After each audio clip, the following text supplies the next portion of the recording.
집에 들어가시니 무리가 다시 모임으로 식사할 겨를도 없는지라. 예수의 친족들이 듣고 그를 밖으로 나오니 이는 그와 믿었다 하니라. 예루살렘에서 내려온 서기관들은 그가 바알세불이 집혔다 하며 또 귀신의 왕을 힘입어 귀신을 쫓아낸다 하니, 예수께서 그들을 불러다가 비유로 말씀하시되 사탄이 어찌 사탄을 쫓아냈으리냐. 또 만일 나라가 스스로 분쟁하면 그 나라가 설 수 없고, 만일 집이 스스로 분쟁하면 그 집을 설 수 없고, 만일 사탄이 자기를 거슬러 일어나 분쟁하면 설 수 없고 망하느니라. 사람이 먼저 강한 자를 결박하지 않고는 그 강한 자의 집에 들어가 세상을 강탈하리니 결박한 데에 그 집을 강탈하리라. 내가 진실로 너희에게 이르노니 사람의 모든 죄와 모든 모독하는 일은 사하심을 얻되, 누구든지 성령을 거역하는 자는 영원한 사하심을 얻지 못하고 영원한 죄와에 처하느니라. 이는 그들이 말하기를 더러운 귀신이 들렸다 함일러라.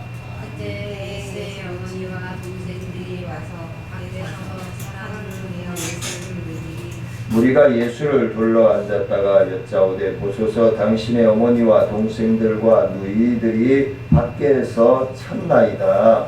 대답하시되 그가 내 어머니며 동생이냐 하시고 둘러앉은 자들을 보시며 이르시되 내 어머니와 내 동생들을 보라. 누구든지 하나님의 뜻대로 하는 자가 내 형제의 자손의 어머니라. 은혜로우신 아버지 하나님, 귀한 말씀에 순종하고자 합니다. 우리의 생각과 우리의 고정관념은 주님의 십자가의 보혈 앞에 내려놓고 오직 말씀에만 집중하며 순종할 수 있는 믿음의 역사를 체험할 수 있도록 이끌어 주옵소서. 전하는 자나 듣는 자가 말씀과 성령 안에서 하나 한마음 되어지기를 원하옵고 의지하며 예수님의 이름으로 감사하며 기도드리옵나이다.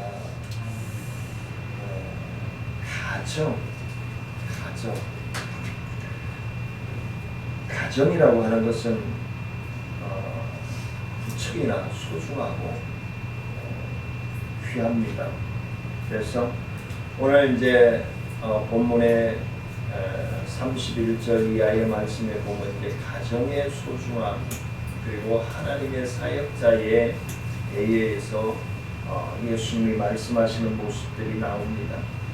가정은 외롭고 아프고 괴로움을 이겨낼 수 있는 힘을 주는 곳이 바로 가정입니다. 그리고 때로는 삭막한 사막 같은 인생길에서의 오아시스가 바로 가정이다 라고 얘기를 할 수 있겠죠. 그래서 가정에 가면은 힐링 되어지고 그리고 가정에 가면은 치유가 되어지고 회복되어지는 곳이 가정이라 합니다. 많은 가정을 가지고 있는 아내들이나 남편들이 외도하는 이유가 바로 그 반대의 모습의 가정을 가지고 있기 때문에 외도를 하는 것입니다. 그래서 가정에서 밖에서 지쳐있는 그 모습들이 치유되어지고 회복되어져야 하는 곳이 바로 가정입니다. 세상 사람들이, 직장 사람들이, 이웃들이 나를 이해하고 나를 따르지 않는다 할지라도 가족은 내 말에 순종할 줄 알고 내 말에 귀를 기울일 줄 알고 내 소리를 들어줄 줄 알고 나를 보듬어 줄 수 있는 곳이 바로 가정이라는 것을 말씀해 주고 있는 것입니다.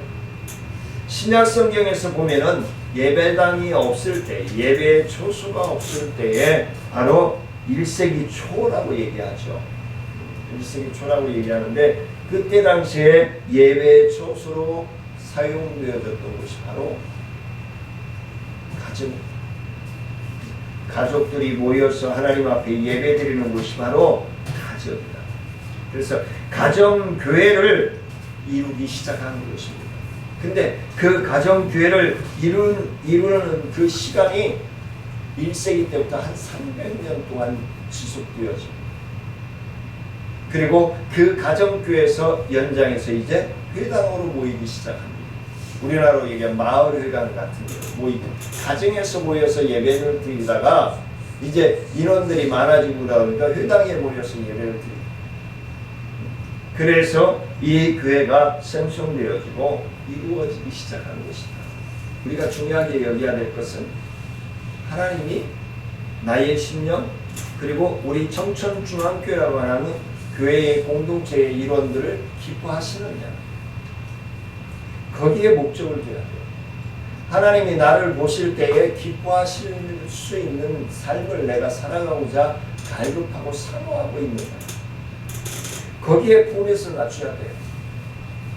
이 교회 나가면 복을 받고 저 교회 나가면 복을 못 받고 이딴 생각하는 것이 아니라 진정 하나님이 나를 기뻐하시고 나를 하나님이 쓰시고자 하는 대로 내가 쓰일 수 있는 준비가 되어 있느냐, 그것이 중요하다는 것입니다.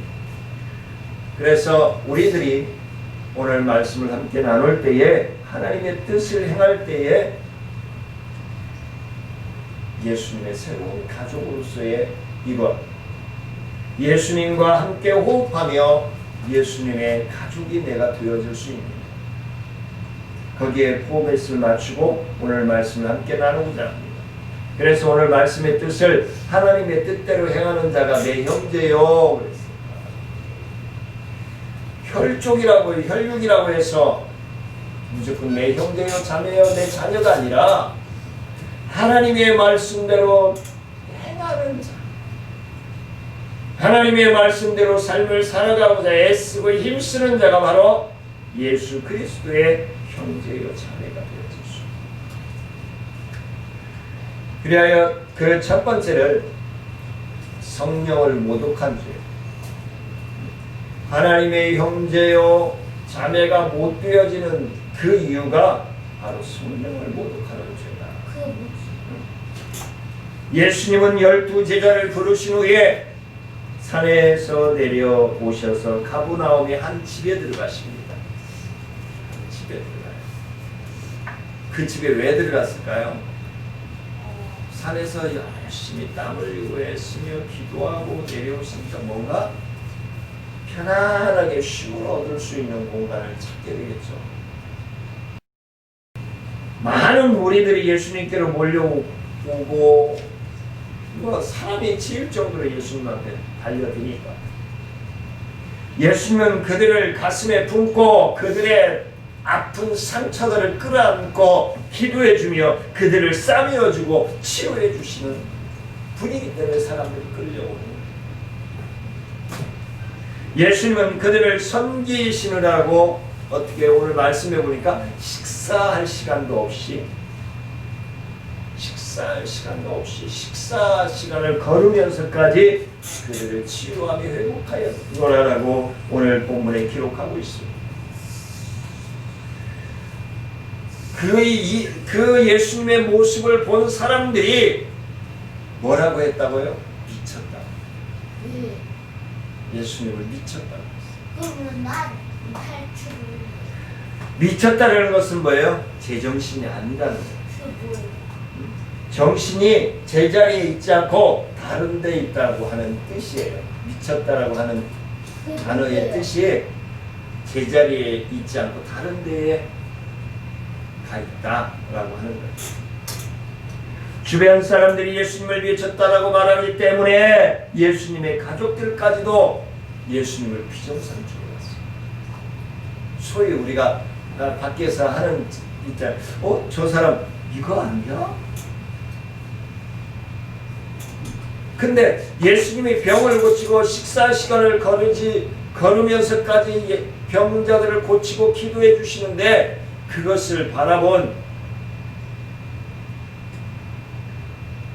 주변 모든 사람들이 서기관이나 바리새인들이 예수님을 미쳤다고. 그러자 그 소문이 퍼져나가기 시작했어요. 그래서 예수님의 온 가족에까지 그 소식이 알려졌어요. 이 소리를 듣고 가족들이 가만히 있을 수가 있나요? 그러자 예수님의 어머니와 형제들이 예수님이 있는 곳으로 왔습니다. 정상과 비정상이 어떤 차이가 있을까요? 우리가 살아가면서 정상과 비정상이 어떤 차이가 있을까요? 가치관의 차이가 아닐까 싶어요. 가치관의 차이가 아닐까. 정상과 비정상을 어떻게 어디에 기준을 두고 바라보느냐에 따라서 내가 바라보는 시각, 내가 원하는 시각에 있는 사람은 정상이고 내가 원하지 않는 시각 속에 있는 사람은 비정상인 거예요.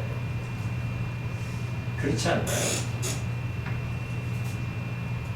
내가 원하는 코드의 삶을 살아가는 사람은 정상적이고 내가 원하는 코드를 살아가지 않는 사람은 비정상인 거예요. 그 다음에 세상 가치로 볼 때 하나님의 가치, 하나님의 지혜로 살아간다는 것이 미친 것으로 보이고 있죠.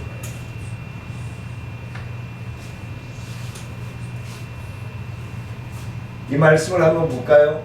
고린도 전서 2장 14절 말씀. 고린도 전서 2장 14절 말씀 한번 봅니다. 같이 한번 읽을까요? 위에 말씀 시작. 육에 속한 사람은 하나님의 성령의 일들을 받지 아니하나니 이는 그것들이 그에게는 어리석게 보임이요 또 그는 그것들을 알 수 없나니 그러한 일은 영적으로 분별되기 때문이다. 세상의 지혜나 가치로는 하나님의 지혜를 이해할 수 없어요. 믿어져야 되는데 자꾸 사람들은 이해하려고 해요. 사람들은 상식적으로 생각할 때 예수님을 이해할 수가 없었어요. 도대체 저 사람은 뭐기에 밥도 안 먹고 저렇게 환자들을 만지고 기도하고 치치하고 있는 거야. 그렇게 생각하고 있는 거야. 예수님이 식사도 안 하시며 열심히 일하시면서 하고 있는데 우리가 상식적으로 생각하는 건 뭐예요? 저렇게 일을 하면 돈도 많이 벌고 그거 걱정 없이 살아가야 될 텐데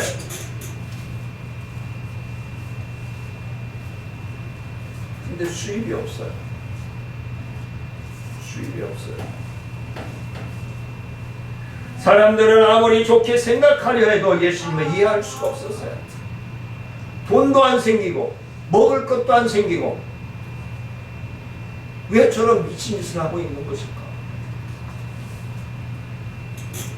자신을 비난하는 그들을 향해 예수님이 이렇게 말씀하시고 있는데 밑에 말씀을 읽습니다. 시작. 예수께서 그들을 불러다가 비유로 말씀하시되 사탄이 어찌 사탄을 쫓아낼 수 있느냐? 또 만일 나라가 스스로 분쟁하면 그 나라가 설 수 없고 만일 집이 스스로 분쟁하면 그 집이 설 수 없고 만일 사탄이 자기를 거슬러 일어나 분쟁하면 설 수 없고 망하느니라. 사람이 먼저 강한 자를 결박하지 않고는 그 강한 자의 집에 들어가 세간을 강탈하지 못하리니 결박한 후에야 그 집을 강탈하리라. 이 마가복음 3장 23절로 27절 말씀이 우리나라에 죽은 현재 우리 대한민국에 죽어 있는 말씀이 아닌가 싶어요. 저는 오늘 말씀을 준비하면서 내내 하나님 이 나라 민족을 좀 붙들어 주세요. 딱 맞잖아요. 지금 23절로 27절 말씀입니다. 사탄이 어찌 사탄을 또 쫓아낼 수 있느냐는 거야. 더럽고 추악한 인간이 어떻게 더럽고 추악한 자를 쫓아낼 수 있느냐는 거야. 만일 집이 스스로 분쟁하면 그 집이 설 수 없다라고 얘기해. 나라가 분쟁하면 스스로 나라가 설 수 없다라고 얘기해.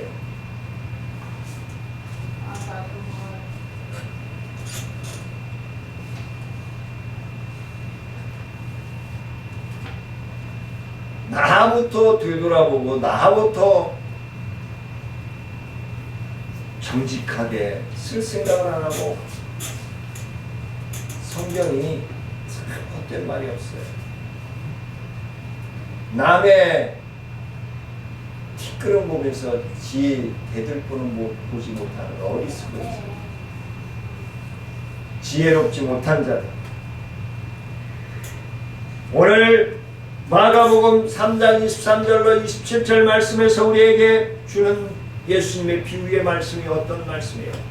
오늘 말씀에 보면 강한 자가 나오죠. 강한 자는 누굴 말하고 있는 걸까요? 사탄을 얘기하고 있습니다. 그리고 세가는 누구를 말해요? 우리 사람들을 얘기하고 있어요. 그리고 강한 자를 결박하는 사람은 누굴 얘기하죠? 예수님을 얘기하고 있어요. 제가 주일학교 아이들에게 말씀을 전하거나 청소년들에게 설 때 우리 인간들은 두 자릿수이고 귀신은 마귀는 세 자릿수이다. 두 자릿수인 우리가 세 자릿수인 마귀를 이기기 위해서는 아무리 노력을 해도 이길 수가 없다. 하지만 세 자릿수보다 더 강한 다섯 자릿수를 가지고 있는 예수님을 우리가 붙들지 않고는 이길 수가 없다. 김우리가 초등학교 5학년이 때린다고 엉긴다고 싸워서 이길 수 있을까요? 못 이겨요. 나는 3학년인데. 네. 이겨요. 어이 조그만 놈이 까불어 그러고 하면 에이 이러지. 그런데 김우리가 좋아. 그러면 우리 아빠 데리고 올 거야. 그리고 아빠 딱 데리고 가면 뭐예요? 이기는 거야. 네. 바로 그걸 얘기하고 있는 거예요. 오늘 본문에서. 마가복음 3장 23절로 27절에서 바로 그걸 예수님이 비유로 말씀하시는 거예요. 못 이겨 여기야. 하나님의 은혜, 하나님의 능력을 힘입지 않고는 사탄을 물리칠 수 없다는 거예요. 인간의 계교들을 없이 할 수 없다는 거예요. 사탄은 연약한 인간을 자기의 소유로 삼아 마음대로 지배하려고 하고 있습니다.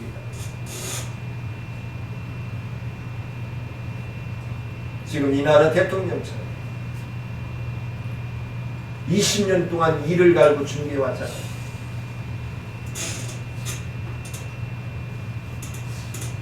사탄은 우리의 이성과 감정과 의지를 지배합니다.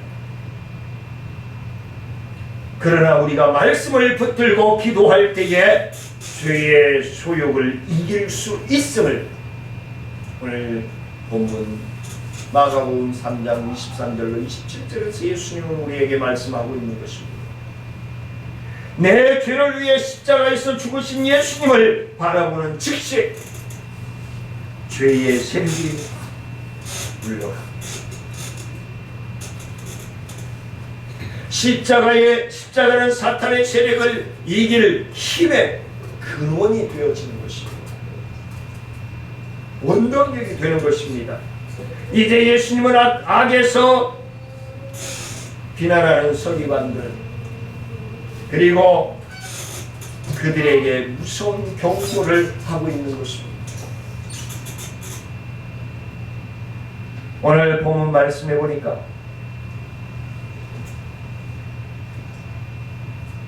(3장 28절 29절) 말씀 같이 읽을까요?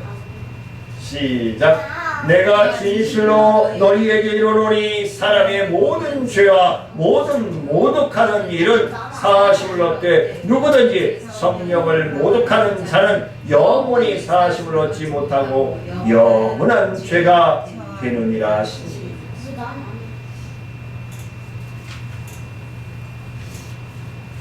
죄에는 용서를 받을 수 있는 죄가 있고 용서받지 못할 죄가 있음을 말씀해 주고 있는 것입니다. 인간은 살아가면서 생각과 말과 행동을 수없이 많은 죄를 짓고 삽니다.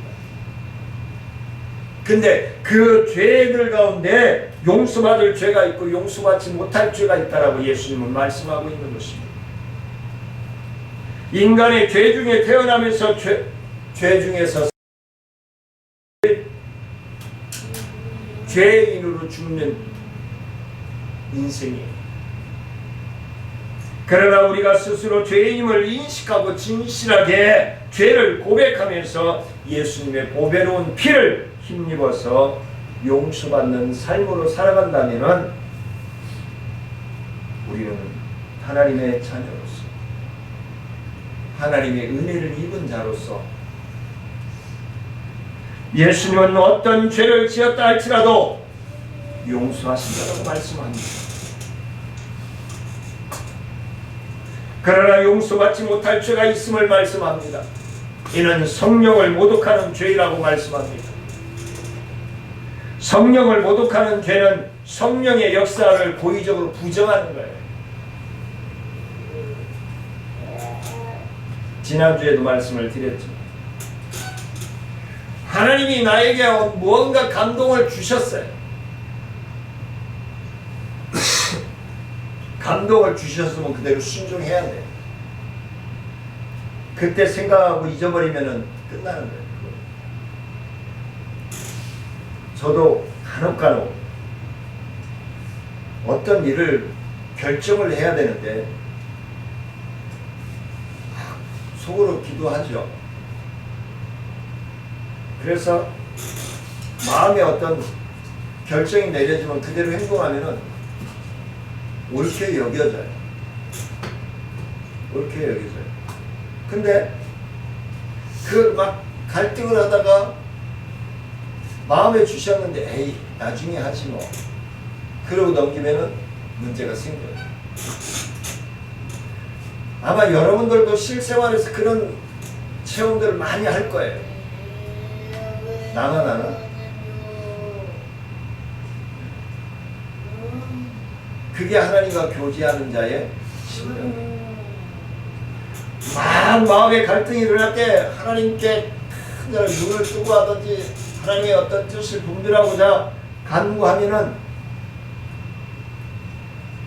그래서 우리를 이끌어 가시는 거예요. 우리와 함께 호흡하시고 동행하시는 분이에요. 하나님.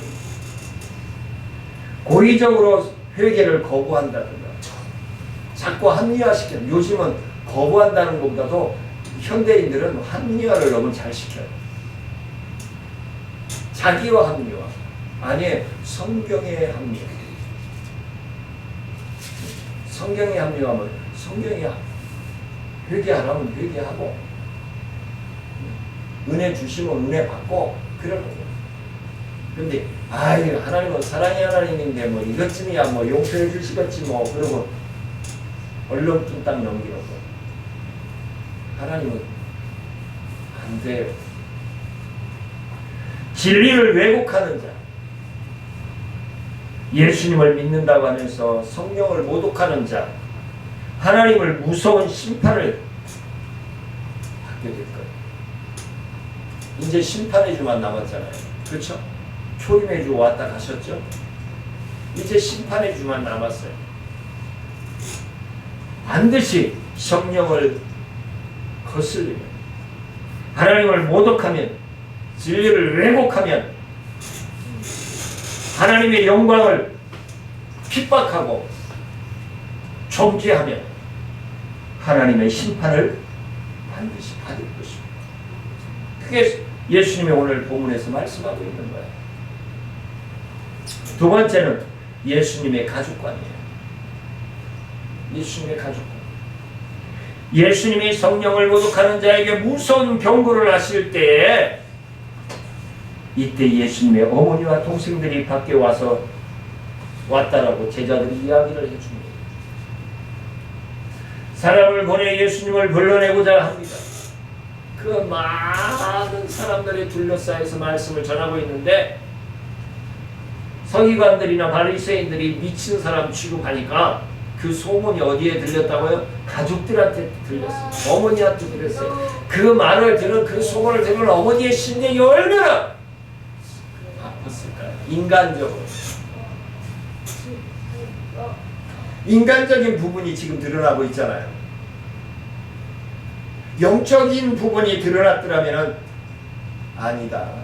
그분은 이미 내가 잉태할 때에 가브리엘 천사가 나에게 말씀해 주신 분이야. 하나님이 그분을, 내 아들 예수를 그렇게 놔두신 분이 아니야 라고 집에서 골방에서 차라리 기도했더라면, 응? 집안의 골방에서 아들을 붙들고 아들의 사역을 붙들고 기도했더라면 좋았을 뻔했는데, 예수의 동생 야고보를 비롯하여 예수의 동생들을 데리고 현장으로 온 거예요.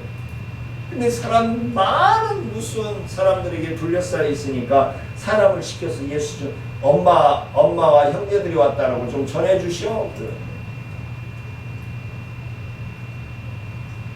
이는 예수님이 미쳤다는 소문을 듣고 어떻게 집에 데려가려고 온 거예요.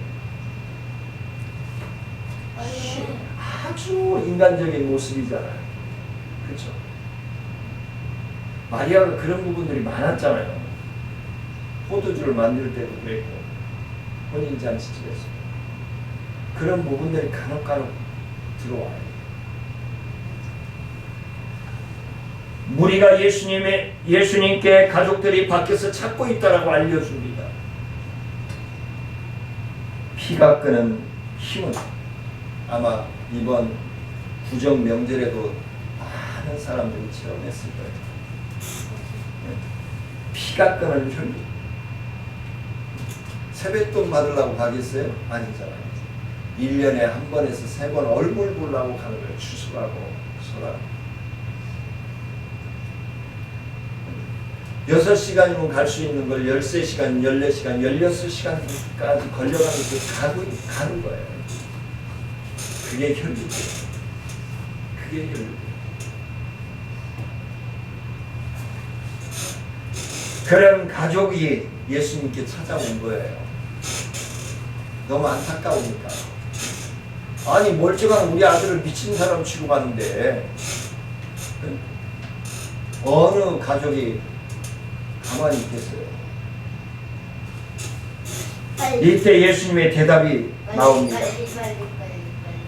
마가복음 3장 33절부터 35절까지 말씀 나옵니다. 시작. 대답하시니 누가 내 어머니며 동생이냐 하시고 둘러앉은 자들을 보시며 이르시되 내 어머니와 내 동생들을 보라. 누구든지 하나님의 뜻대로 행하는 자가 내 형제요 자매요 어머니니라. 이 말을 듣고 인간적으로는 엄마나 형제들이 서운했을 거예요. 이게 한두 번이 아니잖아요. 마리아가 그럴 때마다 예수님이 그러고 있는 거잖아요. 혼인잔치집에서는 내 때가 아직 때가 아니다 그랬잖아요. 그런데도 어머니가 주가 시키는 대로 하라 그랬죠. 어머니가 찾아오셨는데 그런 말을 하신 것은 혈연 중심의 사회를 볼 때 불효 막심한 놈이라고 얘기하겠죠. 그러나 오늘 본문에서 가정제도를 부인하는 예수님의 모습이 아님을 저는 역설하고 싶습니다. 불효자로서 이 말씀을 하신 것이 아니라 지금 친족이 온 것은 미쳤다라고 하는 것은 예수님의 집으로 데려가기 위해서잖아요. 근데 지금 뭐 하고 있는 거예요? 하나님의 말씀을 통해서 양육하고 있는 거예요. 예를 들어서 일제 때나 6.25 때처럼 괴뢰군들이 따벌총을 들고 일본 순사들이 칼을 들고 교회 밖에서 지금 나를 잡아가려고 기다리고 있단 말이에요.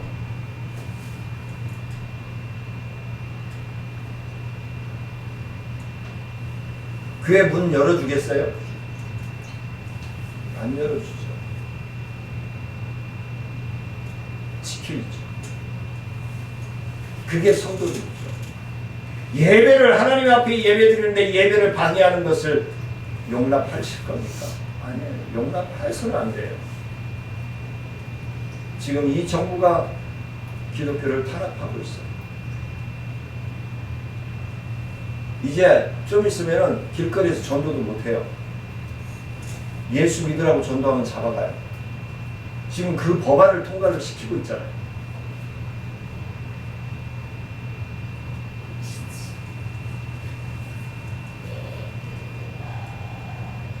아까 분명히 말씀했죠. 분쟁하고 스스로 그러면 왜 망한다라고 했어요.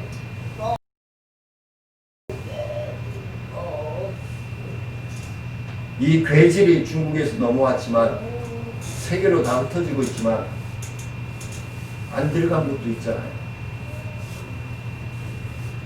우리가 명심해야 돼요. 신족들은 예수님이 하나님 나라를 전파하시는 것을 이해하지 못하기 때문에, 믿지 못하기 때문에 사람을 시켜서 엄마가 왔고 동생들이 왔다라고 전해달라고 한 거예요. 현장에 와서 봤으면, 하나님의 말씀을 강론하는 걸 봤으면 그때라도 하나님의 뜻을 분별할 줄 알았어야지. 근데 끝내 사람을 시켰어. 뭐에 빠져 있어요? 우리 아들을 미친놈 취급했다라고 하는 거예요.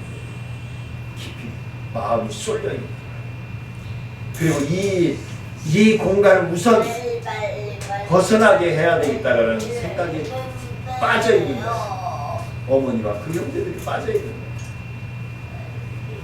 거예요. 아니 하나님의 말씀을 전하고 있는데 뭘 미쳤다고 그래? 웃기고 있네. 아이 사람들아 당신들이 미쳤지? 어머니라면 그렇게 했어야 된다. 근데 그렇지 않았어요. 하나님 나라에서의 세 가족에 대해서, 그리고 가정의 교회를 말씀을 하고 있는 계시의 말씀을 전하고 있는 거예요. 생명의 말씀을 전하고 있는 거예요. 심령을 살리고 가정을 살리고 교회를 살리는 메시지를 전하고 있는 거예요. 가정으로서의 교회의 여러 가지 특징들이 있습니다. 이 특징들만 한 4가지 살펴보고 마치도록 합니다. 교회는 신앙 중심이어야 됩니다. 돈 중심, 명예 중심, 직분 중심이 되면 안 됩니다. 왜요? 신앙 중심이 돼요. 교회는 신앙 중심이에요. 인간관계에서 가장 쉽게 처음으로 출발하는 것이 바로 가정에서 밖으로 출발하는 거예요. 가족에게 잘하지 못하면서 밖에 나가서 잘하는 척하는 사람들 있잖아요. 나도 그러고 모르겠어요.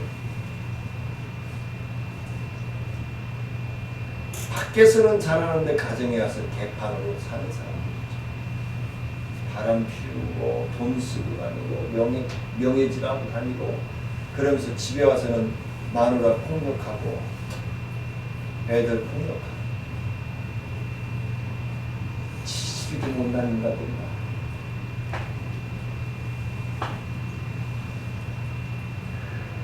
이처럼 지상의 각종 공동체가 너무나도 소중함에도 불구하고 약점들이 있어요. 사람과 사람은, 그래서 제가 우리 청천중앙교회도 김성분 목사 개인을 보지 말라고 얘기하는 이유가 바로 그거예요. 사랑스럽고 이쁘게 보이고 그럴 때는요 은혜가 넘쳐요.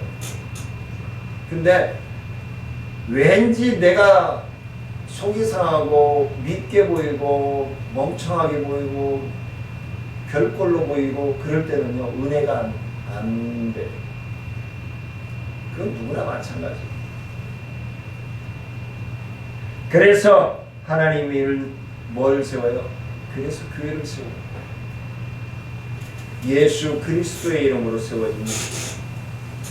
그래서 교회를 세워요. 물론 지상의 교회가 완벽하지 못해요. 뭐 지금 많잖아요. 그래서 우리 다른 교회들은, 다른 나라 교회들은 몰라도 우리 대한민국의 교회는 100명에서 200명 넘어가면 안 돼. 썩어요. 고인물이 돼요. 그리고 교만해져요. 욕심이 생겨요. 차라리 교회를 증축하고 확대할 열흘이 있으면 부교육자들을 세워서 개척해서 내보내주세요. 자꾸 분립을 시키세요. 그랬다면요, 우리 대한민국이요, 지금 엄청난 복음의 나라가 됐을 겁니다. 내 교회 하다 보니까 성도들이 목회자를 우상시하잖아요. 그분이 무슨 신뢰를 받았어요? 아니잖아요. 하나님이 쓰시는 도구에 지나지 않아요. 너무 신성시하지 마세요. 똑같은 사람이에요. 하나님의 나라에 가면 똑같은 성도예요. 자녀예요. 다를 거 없어요.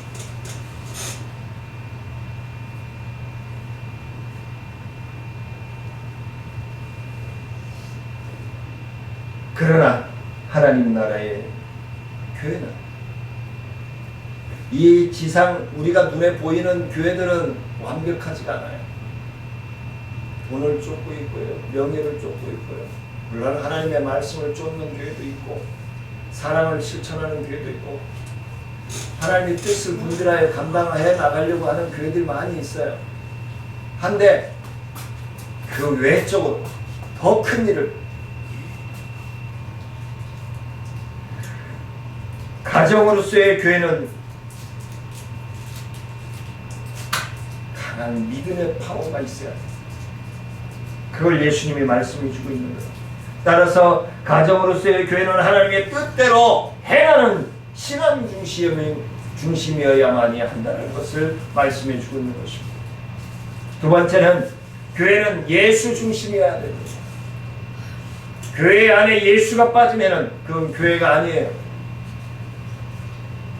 예수님은 자신의 중심으로 하는 원을, 예수님을 믿는 사람들이 모여서 하나님 앞에 예배드리는 곳이 교회잖아요. 예배의 초소입니다. 그러니까 예수 바라봐야 되는데 자꾸 목사 바라보고 장로 바라보고 돈 많은 장로 바라보고 이런 짓들 하니까 문제가 생기고 상처받고 나가고 그러는 거예요. 예수 바라봐. 예수 중심으로 세워져야 합니다. 예수님의 말씀을 듣는 제자들이 원 안에 우리가 있어야 돼요. 말씀 안에 있어야 되고 성령의 지배하는, 성령의 도래하는 역사 안에 있어야 된다는 거예요. 목사의 쇼맨십 앞에 있는 것이 아니고 예수의 중심 안에 있어요. 예수님을 중심으로 하는 원이 바로 새로운 믿음의 가족이요 교회라고 하는 것을 오늘 말씀해 주고 있는 것입니다. 예수님은 교회의 중심이요 가정인 것입니다. 예수님을 중심으로 보이는 가정으로서의 교회는 힘 안에 있습니다. 세 번째는 교회는 말씀 중심이어야 됩니다. 말씀이 없는 교회는 교회가 아닙니다. 제자들은 예수님의 말씀을 듣기 위해 예수님 주위로 모여들기 시작했습니다. 정당이나 친교 단체를 포함한 공동체는 이익 중심으로 모입니다. 표를 얻기 위해서 모입니다. 돈을 벌기 위해서 모입니다. 자기를 피하기 위해서 모입니다. 이건 금방 바람이 빠져버리고 맙니다. 와이어 되어버리고 맙니다. 이익을 추구하는 사람들은 이익이 없으면 끌려나가지 않습니다. 그렇기 때문에 우리 나눔과 기쁨 목사님들에게 제가 입이 닳도록 얘기하는 거예요. 나눔이 사역을 하려면은 부스럭이라도 콩콩이라도 떨어지기를 바라는 것은 버려라. 내가 가지고 있는 것마저 다 나눠줄 생각을 하고 나누라 하나만 제가 강조를 하고 있는 이유가 바로 그겁니다. 근데 뭐 봉사하면서 뭐라도 떨어지기를 바래 자꾸.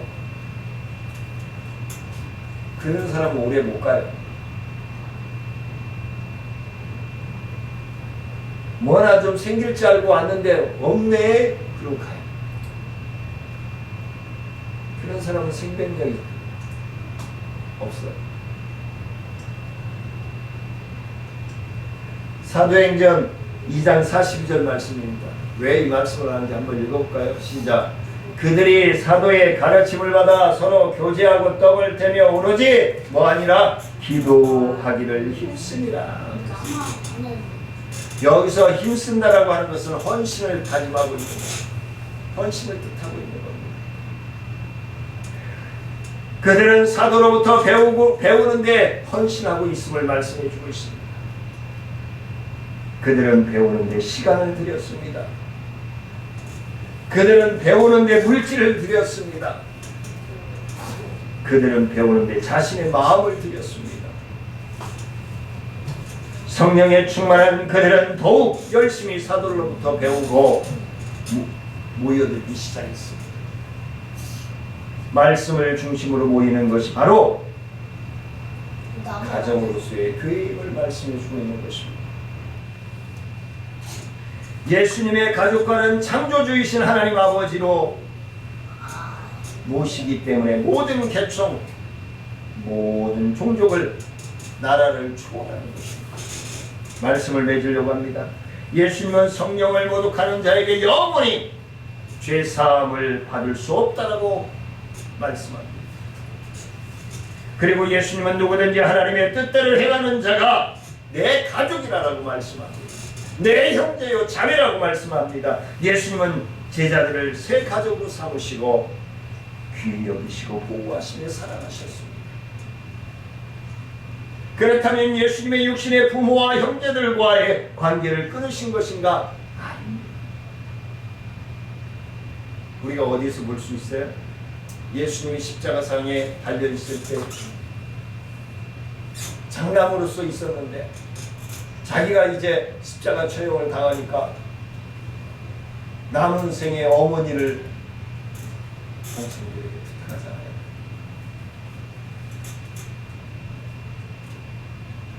예수님의 육신의 부모와 형제들에게 극심한 십자가상에서 극심한 고통과 통증을 당하면서 어머니를 생각하고 어머니의 장례를 부탁하잖아요. 그런 자녀가 불효자입니까? 아니에요. 우선순위를 바꾼 것뿐이에요. 하나님의 사역의 우선순위를 먼저 둔 것뿐이에요. 이로 인해 예수님의 생전에 예수님이 하시는 일을 못마땅하게 여겼던 동생 야고보가 변화가 됐어요. 야고보가